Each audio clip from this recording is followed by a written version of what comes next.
LPG cylinder 100 ଟଙ୍କା ଶସ୍ତା ହେଲା।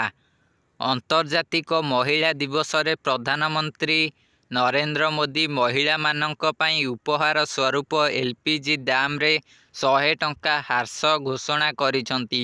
ଉଜ୍ଜ୍ୱଳା ଯୋଜନାରେ ଗରିବ ମହିଳାମାନଙ୍କୁ ଦିଆଯାଉଥିବା 300 ଟଙ୍କାର ସବସିଡିକୁ 2024-25 ଆର୍ଥିକ ବର୍ଷ ସାରା ଜାରି ରଖିବା ପାଇଁ ଲାଗୁ ଗୁରୁବାର କ୍ୟାବିନେଟ୍ କମିଟି ବୈଠକରେ ନିଷ୍ପତ୍ତି ହୋଇଥିଲା। ଏହାର ଗୋଟିଏ ଦିନ ପରେ ସିଲିଣ୍ଡର ଦାମରେ ଆଉ 100 ଟଙ୍କା ହ୍ରାସ କରାଯାଇଛି। ସାମାଜିକ ଗଣମାଧ୍ୟମ ଏକ୍ସରେ ଏହି ଘୋଷଣା କରି ପ୍ରଧାନମନ୍ତ୍ରୀ କହିଛନ୍ତି, ଏହା ଲକ୍ଷ ଲକ୍ଷ ପରିବାର ଆର୍ଥିକ ବୋଝକୁ ହାଲୁକା କରିବ। ଏହାଦ୍ୱାରା ମହିଳାମାନେ ବିଶେଷ ଭାବେ ଉପକୃତ ହେବେ। ରୋଷେଇ ଇନ୍ଧନକୁ ସୁଲଭ କରି ପରିବାରର ଆର୍ଥିକ ସୁରକ୍ଷା ସହିତ ଏକ ସ୍ୱାସ୍ଥ୍ୟକର ପରିବେଶ ସୁନିଶ୍ଚିତ କରିବାକୁ ଆମେ ଲକ୍ଷ୍ୟ ରଖିଛୁ।